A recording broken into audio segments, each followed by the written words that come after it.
বের করতে হবে।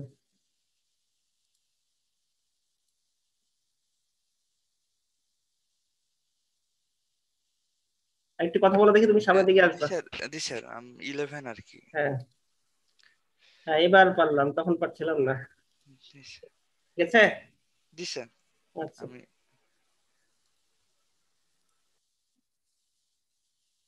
আমি লেকচার শুরু করছি। আমার কথা কি শোনা যাচ্ছে? সবাই শুনতে পাচ্ছ? জি স্যার। Yes sir. আচ্ছা, আমি আজকে মলিকুলার ওয়েট থেকে শুরু করছি। পলিমারটা কি অনেক লং চেন, তাই তো? এবং কত লং সেটা ফিক্স নেই, অনেক বেশি লংও হতে পারে। আবার কি দেখা যায় কি অনেকগুলো চেনও থাকতে পারে, একটার সাথে একটা ট্যাঙ্গেল হয়ে থাকে। সেই জন্য চিন্তা করলে কি পলিমারের মলিকুলার ওয়েট আসলে অনেক বেশি।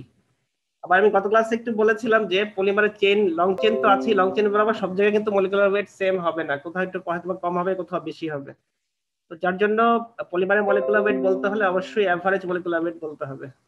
স্যার, আমরা যখন লোকাল মলিকিউলার ওয়েট ক্যালকুলেট করি তখন আশেপাশের কতগুলো অ্যাটমকে নিয়ে আমরা মলিকুলার ওয়েট সাধারণত ক্যালকুলেট করি? সাধারণত তোমাকে মার ধরতে হবে, বা যে কোনো একটা মল ধরতে হবে, কিছু একটা করতে হবে আর কি। স্যার, মোল পার ইউনিট লেংথ এই টাইপ কিছু কি? হ্যাঁ, এটা যেমন তুমি দেখো এর পরে একটা মানে যখন বের করবা মলিকুলার ওয়েট, তখন দেখো এটাকে কয়েকটা মলিকুলার ওয়েট রেঞ্জে ভাগ করে আর কি। কিন্তু স্যার এগুলো তো স্যার চেইন গুলোর ওয়েট বা চেইন গুলোর লেংথের ডিস্ট্রিবিউশন, একই এখন চেইনের এখন ভেতরে ডিস্ট্রিবিউশন তো না। এখন সেরকম ডিস্ট্রিবিউশন না, কিন্তু আমি যেটা বলতে চাচ্ছি যে চেন বরাবর ভ্যারি করে আর কি। এখন কোনো জায়গায় কম থাকতে পারে, কোনো জায়গায় বেশি থাকতে পারে। মানে যখন ভাগ ভিন্ন ভিন্ন ভিন্ন ভিন্ন চেনের মধ্যে ভেরি করলে সেটা তো আমরা ডিস্ট্রিবিউশন জেনারেট করতেই পারি, কিন্তু স্যার একই চেনের মধ্যে যদি ভ্যারি করে সেটাকে আমরা কিভাবে রিপ্রেজেন্ট করব? এখন ওইখানে ওই চেন, মানে চেন সেটা বলছো, সেখানে ওইটুকু অংশ নিবা তুমি, মানে যেখানে ভ্যারি করতেছে। মনে করো এখানে যেমন দেখাচ্ছে মলিকুলার ওয়েট 5 থেকে 10, এই 5 থেকে 10 যে জায়গাটুকু আর যেই কয়েকটা আইটেমের মধ্যে আছে সেইটুকু তোমাকে নিতে হবে। স্যার যেমন ধরুন যে 5 থেকে 10 মলিকিউলার, আমরা যদি ইউনিট মলিকিউলার ওয়েট ধরে ধরে রাখি একটা মারে, তবে যেখানে 5 থেকে 10টা মার আছে সেখানে বুঝতে পারি, কিন্তু স্যার 5 থেকে 10টা মার তো ধরুন যে 100 অ্যাংস্ট্রমের মধ্যেও থাকতে পারে, আবার 1000 অ্যাংস্ট্রমের মধ্যেও থাকতে পারে। সেক্ষেত্রে স্যার কি হবে স্যার? সেক্ষেত্রে স্যার এই দুটো রিজন মলিকুলার ওয়েট বা মলিকুলার ডেন্সিটি তো স্যার এক থাকছে না। আমরা তো সাধারণত মলিকুলার ওয়েট একটা পুরো পুরো মলিকিউল, একটা বড় মলিকিউলার হিসাব করতেই অভ্যস্ত, কিন্তু এখন একই মলিকুলার স্মল পার্টে যখন আমাদের মলিকুলার ওয়েট ক্যালকুলেট করতে হয় তখন স্যার কনফিউশনটা চলে আসে। এই কনফিউশনটার ব্যাপারে জিজ্ঞেস করছি। এখন হ্যাঁ, সেটা অবশ্য তুমি ঠিক বলেছো, কতটুকু তুমি নিবা এটাও ঠিক। এখন সেটা অবশ্য আমি এই মুহূর্তে বলতে পারছি না, কিন্তু মানে যেখানে এখানে যেটা দেখাচ্ছে তোমার, মনে করো যে মানে ওরা যেভাবে ক্যালকুলেশন করছে আর কি, সেটা হচ্ছে বিভিন্ন মলিকুলার ওয়েট রেঞ্জকে মানে ভাগ করে নিচ্ছে আর কি। এখন মনে করো যেখানে 5 থেকে 10 আছে সেটুকু আলাদা করে নিচ্ছে, এইভাবে নিচ্ছে আর কি। এবং সেটা তার একবার নাম্বার ফ্র্যাকশন মানে মানে একবার নাম্বারের ফ্র্যাকশন নিচ্ছে। আচ্ছা, মলিকুলার ওয়েট অনেক ভাবে করা যায়। নাম্বার মানে এভারেজ তো বলতেই হবে, 3 ভাবে বলা যায়। একটাকে বলছে নাম্বার এভারেজ, মানে তোমাকে রেঞ্জ গুলাকে নাম্বার ফ্র্যাকশন দিয়ে, মানে ওই রেঞ্জের কয়টা নাম্বার আছে সেগুলোকে টোটাল নাম্বার দিয়ে ভাগ করে নাম্বার ফ্র্যাকশন বের করছে। আরেকটা উপায় আছে হচ্ছে ওয়েট অ্যাভারেজ। সেখানে কি করছে, ওই মলিকুলার ওয়েট পার্টিকুলার 5 থেকে 10, ওইটা ওয়েট ফ্র্যাকশন যে কটা আছে সে কটা ওয়েট ফ্র্যাকশনে কত আসছে সেগুলো বের করছে। সেভাবে তখন এখান থেকে তোমার এই গ্রাফ থেকে মনে করো যে 5 থেকে 10-এ আছে এত, 10 থেকে 15-তে আছে এত, 15 থেকে 20 এগুলো তো দেখাই যাচ্ছে এই বার চার্ট অনুযায়ী। তখন কি করবে, এই রেঞ্জকে যেমন এখানে দেখাচ্ছে এম এন বার, সেটা হচ্ছে summation of x I am I, মানে হচ্ছে এই রেঞ্জের কত টাকা আছে এবং নাম্বার ফ্র্যাকশন কত হচ্ছে সেটাকে গুণ করে সামেশন করছে, সেটাকে বলতেছে নাম্বার এভারেজ। আর যেটাতে ওয়েট ফ্র্যাকশন বের করছে সেখানে কি করছে, ওয়েট ফ্র্যাকশনকে ওই রেঞ্জ দিয়ে গুণ করে তারপরে সবগুলো সামেশন করছে, সেটা বের হচ্ছে ওয়েট এভারেজ মলিকুলার ওয়েট। এটা হচ্ছে দুইটা বললাম, একটা হচ্ছে নাম্বার এভারেজ, একটা হচ্ছে ওয়েট এভারেজ। আরেকটা আছে সেটা বলতেছে যে ডিপি মানে হচ্ছে ডিগ্রি অফ পলিমারাইজেশন। সেই জিনিসটা কি, সেটা হচ্ছে আবার M N bar by M, number average molecular weight, সেটাকে হচ্ছে রিপিট ইউনিটের মলিকুলার ওয়েট দিয়ে ভাগ করতে হবে, সেটা হচ্ছে ডিপি। এটা হচ্ছে ডিগ্রি অফ পলিমারাইজেশন। তাহলে মলিকুলার ওয়েট যদি বলতে হয় যে কোনো পলিমারে, তাহলে হয় বলতে হবে কি ওয়েট এভারেজ মলিকুলার ওয়েট, না হলে বলতে হবে নাম্বার এভারেজ মলিকুলার ওয়েট, আর না হলে বলতে হবে ডিগ্রি অফ পলিমারাইজেশন, ডিপি। ডিপিটা আবার কি, ডিপি হচ্ছে M N bar by M. প্রথমে এম এন বার বের করে নিতে হবে, তারপর ওই পলিমারটার যে রিপিটেড গুলো আছে সেটার যে কোনো সেটার এম বের করতে হবে, মলিকুলার ওয়েট বের করতে হবে, সেটা দিয়ে ভাগ করলে বের হয়ে যাবে ডিপি। তোমাদের একটা প্রবলেম বইয়ে দেওয়া আছে 14.1, এখানে একটা স্যাম্পল বলতেছে পিভিসি পলিভিনাইল ক্লোরাইড। তো পিভিসির জন্য দেখো একটা মারের জন্য যে মলিকুলার ওয়েট সেটা বের করেছে এখানে 62.5 পাওয়া গেছে পিভিসির জন্য, এবং সেখানে একটা চার্টও দেওয়া আছে। দেখো এরকম চার্ট দেওয়া আছে যে মলিকুলার ওয়েটের রেঞ্জ দেওয়া আছে সেখানে। তাদের এখান থেকে মিন বের করছে, মানে 5,000 থেকে 10,000, মিন হচ্ছে 7,500। সেটাকে যখন সে কি বের করছে, নাম্বার এভারেজ বের করছে, নাম্বার ফ্র্যাকশনটা বের করেছে, সবগুলাকে রেঞ্জকে কি বলি মিন রেঞ্জ থেকে মিন বের করছে, মিনটাকে এক্স দিয়ে গুণ করে এক্স আই এম আই হচ্ছে, সব যোগ করে দিচ্ছে, যোগ করে দিয়ে এম এন বার বের হয়ে গেছে। সেরকমই নাম্বার এভারেজ যখন ওয়েট এভারেজ বের করতেছে এটা এম ডাব্লিউ বার বের করলো। আগে তো ডিপি এর জন্য কি এম বের করা ছিল, এম এন কে এবার এম দিয়ে ভাগ করে ডিপি বের করে ফেলছে। পলিমারের মলিকুলার ওয়েট বের করতে গেলে অবশ্যই বলতে হবে কি এভারেজ মলিকুলার ওয়েট। তুমি যে কোনো একটা 3 ভাগে যে কোনো এক ভাবে বলা যায়, ওয়েট এভারেজ মলিকুলার ওয়েট বলা যায়, নাম্বার এভারেজ মলিকুলার ওয়েট বলা যায়, একটা হচ্ছে ডিপি বলা যায়। কোন প্রশ্ন করবা এই পর্যন্ত? অফ হয়ে গেল নাকি তোমরা সবাই? হ্যাঁ স্যার আমাদের নাম্বার এভারেজ দিলে তো এমনিতেই আমরা মলিকুলার ওয়েট এভারেজ ক্যালকুলেট করতে পারবো, মানে নাম্বার এভারেজ যে ডেটাগুলো দেওয়া থাকলেই তো স্যার আমরা ওয়েট এভারেজের ডেটা ক্যালকুলেট করতে পারবো। করতে পারবা, কিন্তু এখানে দেওয়া আছে আর আলাদা করে দেওয়া আছে, এবং দেওয়াই থাকবে, আবার নাও থাকতে পারে, কিন্তু জেনারেলি যদি অঙ্কটা থাকে তাহলে দেওয়া থাকবে এরকমই আর কি, বা এরকম তোমার গ্রাফ দেওয়া থাকতে পারে, এখান থেকে বের করে নিতে হতে পারে। স্যার এই সেকেন্ড গ্রাফটা কিসের? কোনটা? এই যে এইটা স্যার, এখানে এইটা না, এটার নিচে, এই পেজের নিচে যে গ্রাফটা, এই যে 14.4। এটা বলতে যে কোনো একটা মানে একটা মলিকুলার ওয়েটের জন্য এখানে নাম্বার এভারেজ কত বা ওয়েট এভারেজ কত সেটা একটা দেখাচ্ছে। এটা অত ইম্পর্টেন্ট কিছু না আর কি। কিন্তু স্যার আমার তো মনে হয় এটা আসলে যথেষ্ট ইম্পর্টেন্স আছে, আচ্ছা কেননা বলো কি কি জন্য বলো। কেন এখানে নাম্বার এভারেজটা হচ্ছে এই গ্রাফের পিক, আর হ্যাঁ অন্যদিকে ওয়েট এভারেজ হচ্ছে যে এই গ্রাফের যে এরিয়া ঠিক আছে না, আচ্ছা তাহলে বলো তাহলে কি, আমি জানি না আর কি, বলো তুমি তাহলে তোমার কি মনে হচ্ছে যে কি ইম্পর্টেন্ট কি সেটা বলো।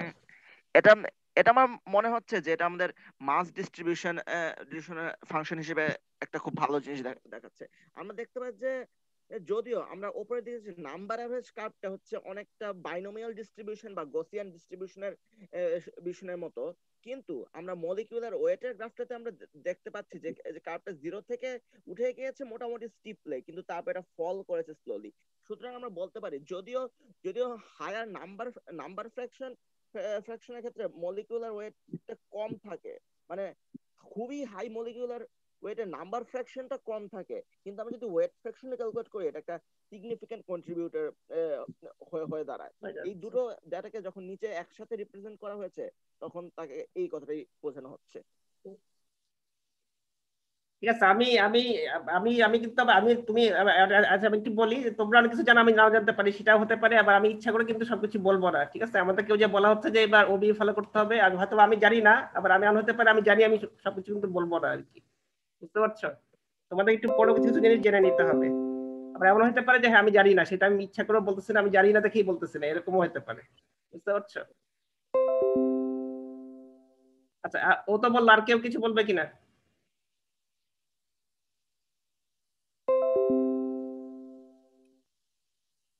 আচ্ছা, পলিমারের মলিকুলার শেপ এবার বলতেছি, শেপটা কেমন হবে বলো দেখি পলিমারের চেইনের? এটা স্ট্রেইট হবে? না স্যার, বেন্ড তো একটু বেন্ড তো হবেই, যদি স্ট্রেইটও হয় মানে কোনো বেন্ডিং টুইস্টিং হয় নাই, তারপর কিন্তু স্ট্রেইট না। কি বলছিলাম যে 1 ডিগ্রি কত, একটা কার্বনের মধ্যে হচ্ছে 109 ডিগ্রি। আবার শুধু শুধু তো 109 ডিগ্রি না, অনেক সময় দেখা যায় কি বেন্ড হয়ে থাকে, অনেক সময় দেখা যাবে টুইস্ট হয়ে থাকবে, আবার দেখা যাবে কি একটা চেনের সাথে একটা চেন কি ইন্ট্যাঙ্গেলড হয়ে আছে। কাজে পলিমারের শেপ বলতে গেলে কিন্তু খুব কমপ্লেক্স হয়ে যাবে। যেমন দেখো যেখানে দেখানো হয়েছে, এমনি আমরা ছবি যখন আঁকি তখন স্ট্রেইট আঁকি, আসলে কিন্তু এরকম না, আসলে কি দুটার মধ্যে অ্যাঙ্গেল হচ্ছে 109। আবার দেখো অনেক সময় কি বেন্ড হতে পারে, যেমন এইদিকে বেন্ড করা আছে, অনেক সময় আবার কি টুইস্ট করা থাকতে পারে এরকম। আর মনে করো কি এরকম একটা টুইস্ট চেন আবার কি থাকতে পারে, এদিকে থাকতে পারে, আবার কি থাকতে পারে এটার সাথে একটা মিশে যেতে পারে, ট্যাঙ্গেল হয়ে থাকতে পারে। তাহলে পলিমারের শেপ কিন্তু খুবই কমপ্লেক্স, এটা আসলে বলাই যাবে না।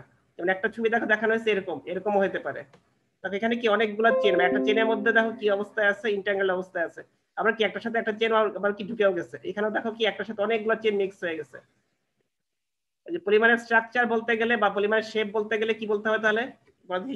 কেউ বলবা কিনা?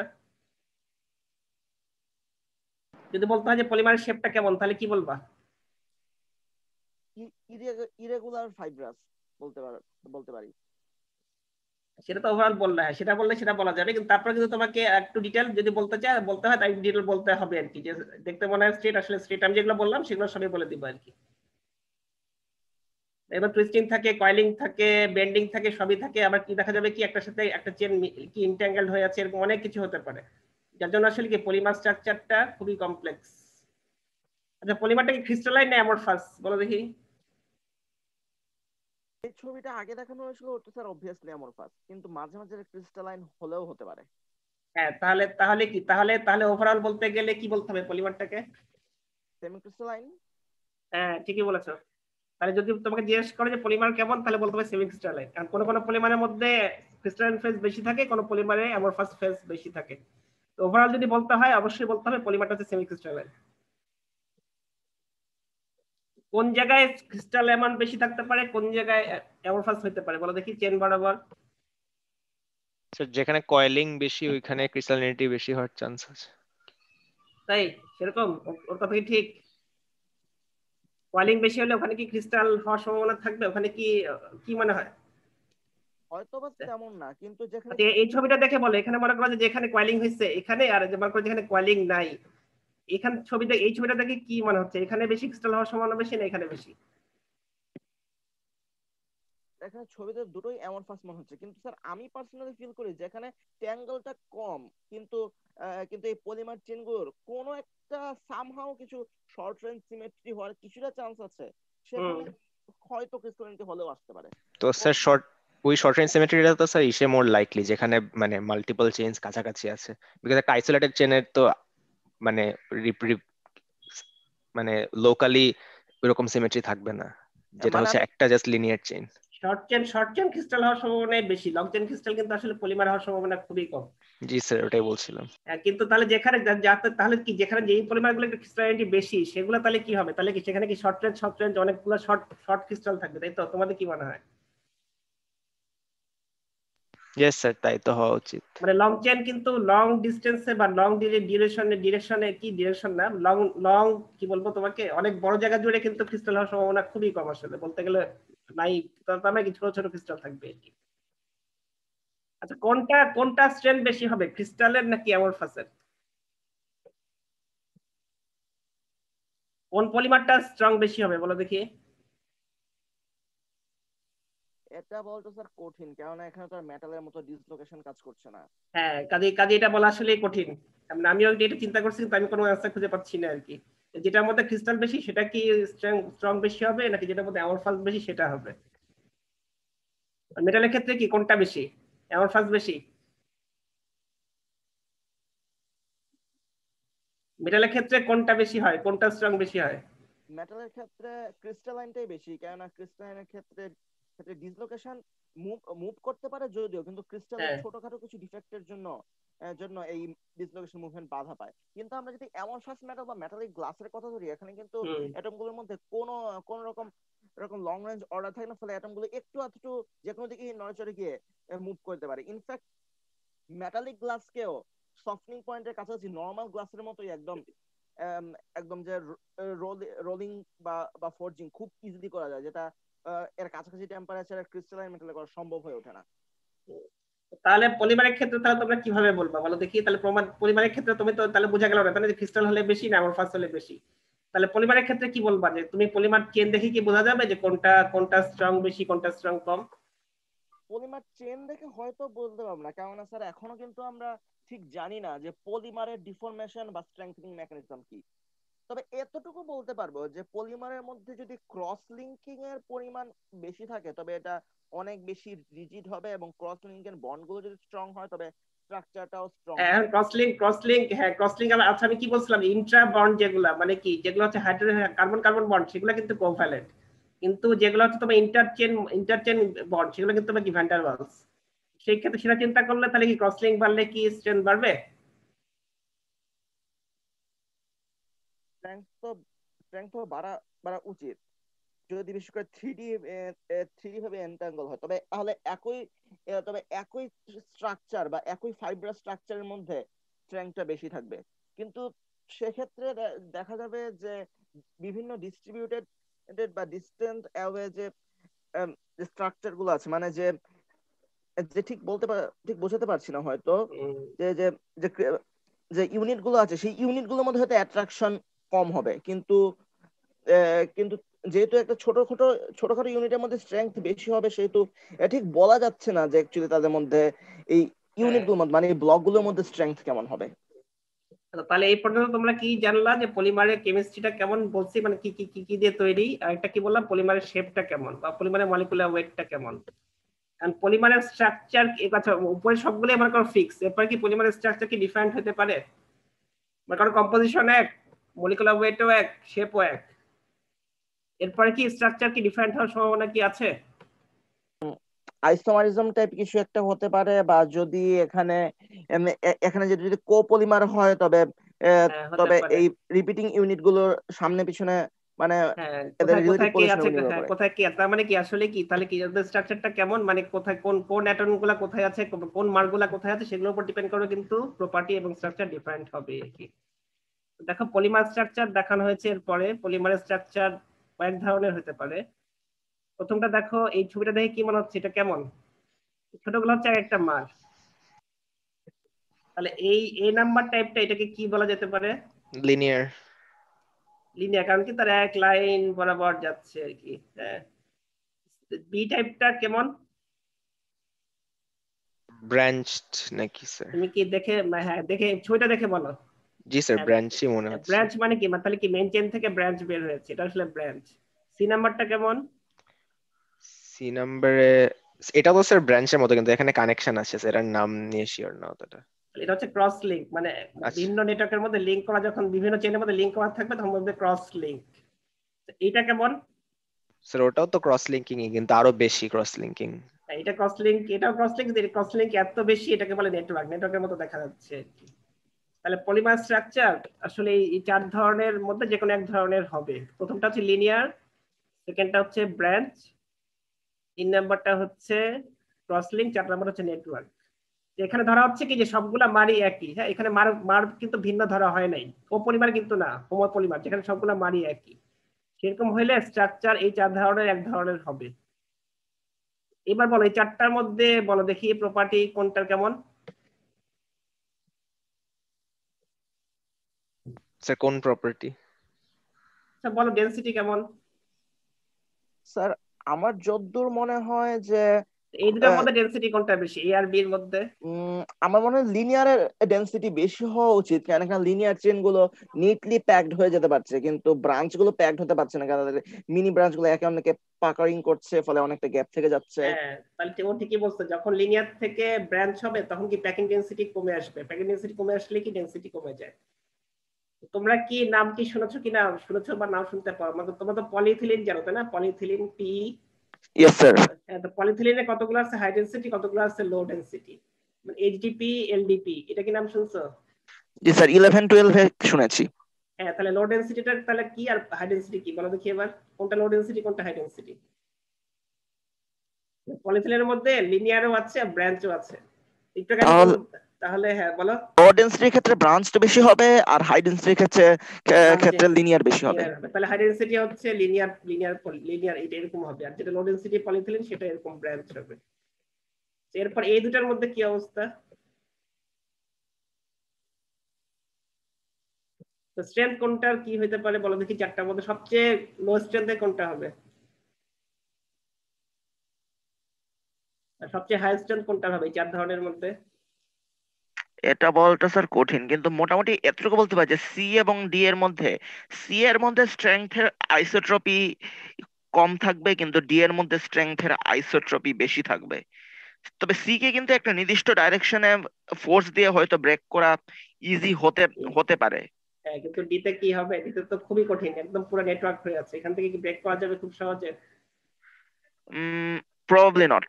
হ্যাঁ, ডিফর্মেশন তো আসলে খুব টাফ হয়ে যাবে, তার এটা চিন্তা করলে আসলে কি সবচেয়ে রিজিড হচ্ছে ডি নাম্বার, আর সবচেয়ে কম রিজিড এখানে কোনটা, তাহলে চারটার মধ্যে ইয়াসমুগলাস কার সবচেয়ে বেশি হবে? বেশি হবে অবশ্যই ডি, তাই না? সবচেয়ে কম হবে কার? এর তাহলে এখন এর থেকে কিন্তু হ্যাঁ, এর এর কি সবচেয়ে কম? এর থেকে বি এর কি প্যাকিং ডেন্সিটি কিন্তু বি এর কম এর থেকে। ও জি স্যার। তাহলে সেটা চিন্তা করলে তাহলে কোনটা? স্যার তাও তো এর কম হওয়া উচিত না, কারণ এ তো স্যার সেগ্রিগেট করতেছে বেশি, মানে এর সাথে একটার সাথে লিঙ্ক কম। এতে তো স্যার প্যাকড হওয়া সত্ত্বেও অনেক সেকেন্ডারি বন্ডিং অনেক বেশি না, মানে van der Waals secondary bonding তো এখানে তো একটার সাথে একটা তো লাগছে না, সব তো লিনিয়ার চেন। তুমি তো এখানে তো মানে এটা তো ক্রস লিঙ্কও নাই যে একটার সাথে একটা লেগে আছে। জি স্যার ট্রু। শুধু যদি এরকমই ও থাকে, তাহলে এরকম আলাদা আলাদা প্যাকিং এর কারণে স্ট্রেংথ বেশি হবে। আলাদা আলাদা হয়ে আছে, আলাদা হয়ে আছে। এখানে কিন্তু ক্রস লিঙ্ক তো হচ্ছে, ক্রস লিঙ্ক তো হচ্ছে এটা। অ্যাকচুয়ালি স্যার আমার মনে হয় যে এ এবং বি এর মধ্যে কোনটার মধ্যে ভ্যান্ডার ওয়ালস বন্ড স্ট্রংগেস্ট সেটার উপর নির্ভর করবে। এখানে আমার মনে হয় যে বি এর ভ্যান্ডার ওয়ালস বন্ডটা একটু উইক এজন্য, যদি এদের সারফেস এরিয়াটা বেশি, মানে এদের ভ্যান্ডার ওয়ালস সারফেসটা হয়তো বেশি বেশি হবে, কিন্তু ভ্যান্ডার ওয়ালস ফোর্স তো ডিসটেন্সের সাথে ইনভার্স স্কয়ার লটটাও তাড়াতাড়ি ড্রপ করে। সুতরাং সুতরাং সেই অনুযায়ী ব্রাঞ্চ পরিমাণে যে লোকালাইজড কিছু ভ্যান্ডার ওয়ালস বন্ডিং থাকবে। ওভারঅল এই ফার আউট রিজনে ভ্যান্ডার ওয়াল বন্ডিংটা কম থাকতে পারে। সুতরাং এখানে বি এর স্ট্রেংথ কম হওয়ার কথা। কিন্তু স্যার সেক্ষেত্রে এই ছোটখাটো ব্রাঞ্চেরও তো ইন্টার ব্রাঞ্চ, যেগুলো ব্রাঞ্চের যেসব কাছাকাছি অংশ রয়েছে সব ব্রাঞ্চেও তো স্যার ভ্যান্ডার ওয়ালস বন্ডিং হতে পারে। ফলে এখানেও স্যার একটা কম্পেনসেশন চলে আসছে। চেইনের যে দুটো কাছাকাছি অংশ কাছাকাছি থাকতে না পারে, সেই অংশের আবার কিছুটা কম্পেনসেট হয়েছে ব্রাঞ্চ গুলো দিয়ে। ফলে এ এবং বি এর মধ্যে কোনটা স্ট্রেংথ বেশি হবে সেটা বলাটা একটু শক্ত। কিন্তু ডেনসিটি কি বলা যাচ্ছে? ডেনসিটি দ্যাটস ক্লিয়ার, এর ডেনসিটি হ্যাঁ। বেশি, বি এর ডেনসিটি কম, কিন্তু ডেনসিটি আর স্ট্রেংথের মধ্যে তো রিলেশনটা পুরোপুরি সবসময় রাইট না, পুরোপুরি সবসময় রাইট না। তাহলে কি তার মানে কি আসলে তাহলে কি এ আর বি আসলে বলা যাচ্ছে না, আমার অনেক ফ্যাক্টর কনসিডার করতে হবে আর কি। তো ওভারঅল তাহলে কোনটা স্ট্রেংথ বেশি? ডি। তাহলে স্ট্রেংথ বেশি, আচ্ছা হার্ডনেস কি তাই হবে? জেনারেল কি স্টিফ বেশি হলে তো হার্ডনেস বেশি হয় নাকি? এটা ডিপেন্ড করবে। এখানে হার্ডনেসের ক্ষেত্রে ইজি ডি, বাট ডি এর হার্ডনেসও বেশি হওয়ার কথা। এখন সি এর ডাইরেকশনাল স্ট্রেংথ বেশি থাকলেও হয়তো হার্ডনেসটা হয়তো এতটা বেশি থাকবে না, কেননা এই লম্বা চেইনটা যে কোনো একটা জায়গায় হয়তো কিছুটা কিঙ্ক বা কিছুটা ব্যান্ড হতেই পারে ক্রস লিঙ্কিং এর মধ্যে, কিন্তু এতে খুব বেশি যে বন্ডিং ডিস্টার্বেড হয়ে যাবে, নট দ্যাট মাচ। আমার মানে ধারণা যে ডি নাম্বারটাতে স্ট্রেংথ বেশি আর কি, এটা আমি আমি আমি যেটা মনে করছি আর হ্যাঁ, কি। ডি নাম্বারের স্ট্রেংথ বেশি, কিন্তু হার্ডনেসের ব্যাপারটা এত ও সিম্পল না। দেখুন হার্ডনেস, আচ্ছা। এখন ডি নাম্বারে যদি আমি একটা কর্নার অ্যাটম চিন্তা করি, এই কর্নার অ্যাটম কিন্তু আশেপাশে কমপক্ষে 3টে অ্যাটমের সাথে 2D তে যুক্ত। আমি যদি একটা অ্যাটমকে ডিফর্ম করতে চাই, তবে থ্রি ডাইরেকশন থেকে কিন্তু কিন্তু কিন্তু ফোর্স আসবে। কিন্তু আমরা যদি ক্রস লিঙ্কের কথাও বিবেচনা করি, ক্রস লিঙ্কের কিন্তু অনেক জায়গায় হচ্ছে লিনিয়ার যে অংশগুলোতে লিনিয়ার, সেখানে যদি একটা অ্যাটমকে আমি ফোর্স দিই, তখন এই দুটো ওই অ্যাটমের আশেপাশের দুটো অ্যাটমের সাপেক্ষে এটা হয়তো খানিকটা অ্যাঙ্গেল ব্যান্ড করে বা বন্ড একটু স্ট্রেচ করে চলে আসতে পারবে। কিন্তু আমরা ডি নাম্বারের ক্ষেত্রে কিন্তু বন্ড স্ট্রেচ করার স্কোপ কিন্তু এতটা বেশি পাই না। হ্যাঁ, তাহলে তাহলে সেই ক্ষেত্রে কি হচ্ছে এটা চিন্তা করলে তাহলে কোনটা বেশি হচ্ছে? ডিতে স্ট্রেংথ বেশি হচ্ছে এবং হার্ডনেসটা তো ডিতে বেশি হওয়ার কথা। আমি তাই বুঝতেছি আর কি। আর তাহলে এ আর বি তাহলে তো বলা যাচ্ছে না, তাই না? আর তোমরা কি এটা আমি পড়াই নাই, একটু তাও বলি, তোমরা কি থার্মোসেট, থার্মোপ্লাস্টিক এই দুইটা পলিমারের নাম কি শুনেছো? জি স্যার, থার্মোসেট প্লাস্টিক আর থার্মোপ্লাস্টিক, জি স্যার আমরা শুনেছি 11-12 এ। এখন তাহলে তুমি শুনেছো, তাহলে এখন বলো তাহলে কোন থার্মোসেট তাহলে কোনগুলা হওয়ার সম্ভাবনা বেশি? থার্মোসেট স্যার নেটওয়ার্ক হওয়ার হ্যাঁ, সম্ভাবনা বেশি। নেটওয়ার্ক বা ক্রসলিং হতে পারে। আর যেগুলো থার্মোপ্লাস্টিক সেগুলো জেনারেলি এ আর বি এর মধ্যেই থাকে। জি sir I have a question. Yeah, বলো। স্যার আমি ক্রস লিঙ্ক আর ব্রাঞ্চ এই দুটার মধ্যে ক্লিয়ার পার্থক্যটা আসলে বুঝিনি। দুইটাই কিন্তু ক্রসলিংক, কিন্তু ডি নাম্বারের ক্রসলিংক এত বেশি হয়ে গেছে এটাকে নেটওয়ার্কের মতো দেখাচ্ছে আর কি। আর যেটা সি সেটা ক্রসলিংক, এখানে ক্রসলিংক আছে, দুটার মধ্যে কিন্তু ক্রসলিংকই হচ্ছে, কিন্তু ডি এর মধ্যে ক্রসলিংকের অ্যামাউন্ট এত বেশি এটাকে দেখে মনে হচ্ছে নেটওয়ার্ক। আর সি নাম্বারটার মধ্যে অত বেশি নেটওয়ার্ক ফর্ম করে নাই আর কি। মানে স্যার আমরা বলতে পারি যে ডি এর মধ্যে আমরা ইন্ডিভিজুয়াল চেন গুলো এবং তাদের লিংকেজ গুলো ডিটেক্ট করতে পারছি না, কিন্তু সি এর ক্ষেত্রে আমরা ইন্ডিভিজুয়াল চেন গুলোকেও ডিটেক্ট করতে পারছি, আবার তাদের মধ্যে রিলেটিভলি শর্ট লিংকেজ গুলো আছে এগুলোও ডিটেক্ট করতে পারছি। এটা একটু বলা যেতে পারে, কিন্তু আসলে কি ওভারঅল আসলে দুইটাই ক্রসলিংক। এটাতে ক্রস লিঙ্কের পরিমাণ বেশি, এটা কম। আচ্ছা, আর কেউ কি কিছু বলবে?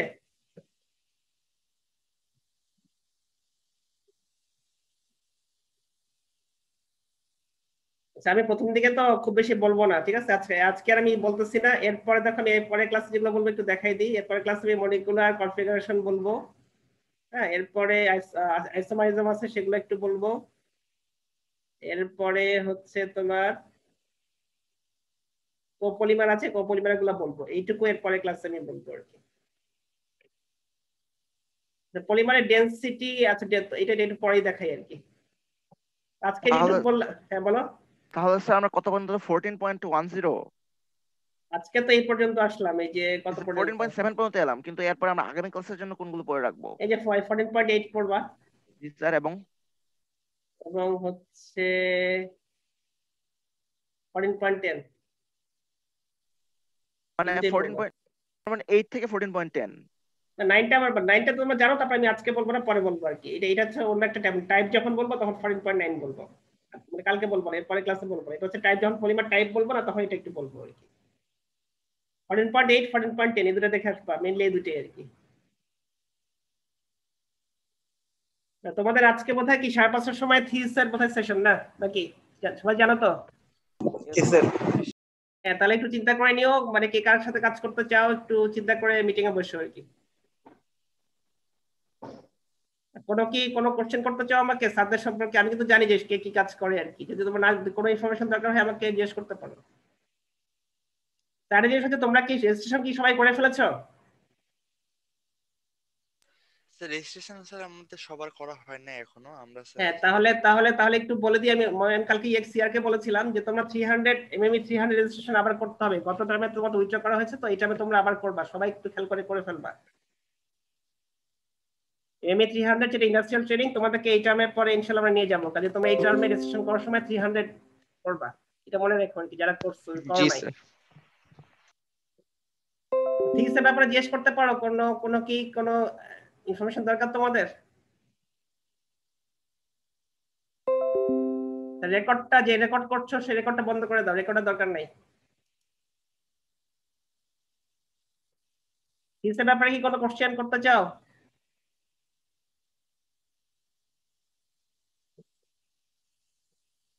স্যার একটা প্রশ্ন ছিল। বলো। স্যার 2 জনের বেশি মানে 3 জন করে কি গ্রুপ করা গ্রুপ যায়? করা যায়, সেটা তো ডিপেন্ড করবে তুমি এবং তোমার সুপারভাইজারের উপর। তোমাদের যখন সুপারভাইজার সিলেক্ট হয়ে যাবে তখন তোমরা তার সাথে কথা বলবা, তখন তোমরা ঠিক করবা তোমরা কি করবা। মানে তোমরা যে কজন থাকবা এবং তোমাদের সুপারভাইজার, ওনারা মিলে ঠিক করবে যে আসলে কি হবে। এটা কি একজন হবে, দুজন হবে, নাকি 3জন হবে? 3জনও হতে পারে, কিন্তু জেনারেলি 3জন আসলে না হয় ভালো। তাহলে তো তোমার তো মানে করো যে কি হবে, তোমার তো কিছু তো তোমাকে করতে হবে, তাই না? 3জন হয়ে গেলে কি বেশি হয়ে যায় গ্রুপে, এটা আমার আইডিয়া আর কি। স্যার থিসিস তো স্যার আমাদের ইন্ডিভিজুয়ালি জমা দিতে হবে, তাই না স্যার? না, জমা দিতে হবে, গ্রুপ ওয়াইজ দিবা। যদি 2জন থাকো তাহলে 2জন মিলে একটা দিবা। ওকে স্যার এইবার কি থিসিসে প্রতি স্যারের সর্বোচ্চ 4 জন করে নাকি 5 জন করে? না, তোমরা তো আমি যে দেখতেছি তোমাদের 42-43 জন আছে, তাই না? তার সেক্ষেত্রে কোনো স্যার 4জন নিবে, কোনো স্যার হয়তো 5জন নিবে আর কি। যেমন গতবার বেশিরভাগেরই 5জন ছিল, কিন্তু এবার তো মনে হচ্ছে যে খুব কম কয়েকজনেরই 5জন হবে, বেশিরভাগ স্যারেরই 4জন থাকবে। কাজে তোমরা তো উপর থেকে আসবে, তোমার যার সিজিপিএ বেশি তাকেই প্রথমে কল করা হবে, সে তার অপশন বেশি থাকবে আর কি। সেই হিসাবে তোমরা চিন্তা করে নিও যে তোমরা কোন স্যারের সাথে কাজ করতে আগ্রহী। মানে আমি কিন্তু জানি স্যাররা কি করে, তোমরা যদি জেনে থাকো তাহলে তো ভালো, জেনে গেছো। যদি কোনো জানতে চাও আমাকে কোশ্চেন করতে পারো এখন।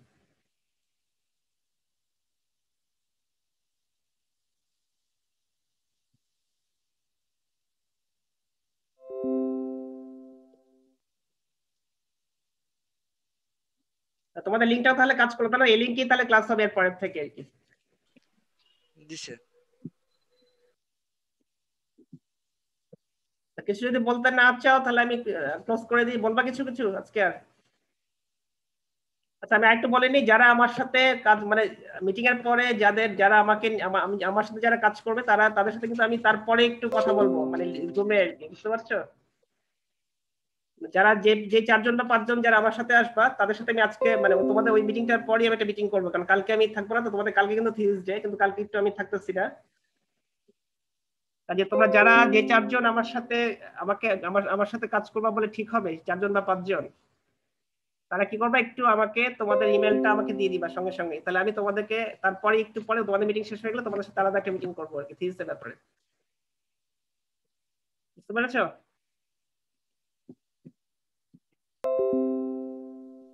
Okay sir.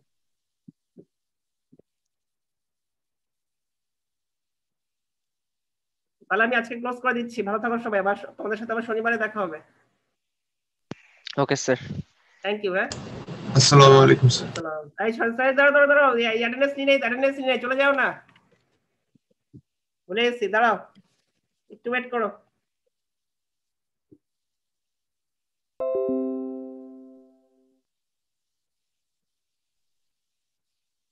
Role 1, yes sir.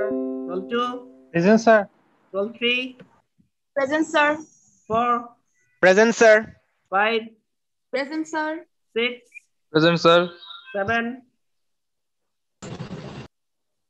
roll 7, roll 8, Present, sir. roll 9, 9, 10, Roll 10 present, sir. 11, present sir. 12, roll 12, Yes, sir. 13, Sir, 12. 12, 13, 13, 14, 14, 14, roll 14 আছো? 15, Yes, sir. 16, Yes, sir. 17, Yes, sir. 18, Yes, sir. 19, Yes, sir. 20, Yes, sir. 21, Yes, sir. 22, Yes, sir. 23, Yes, sir. 24, Yes, Roll- sir. 25, 24, sir. 25,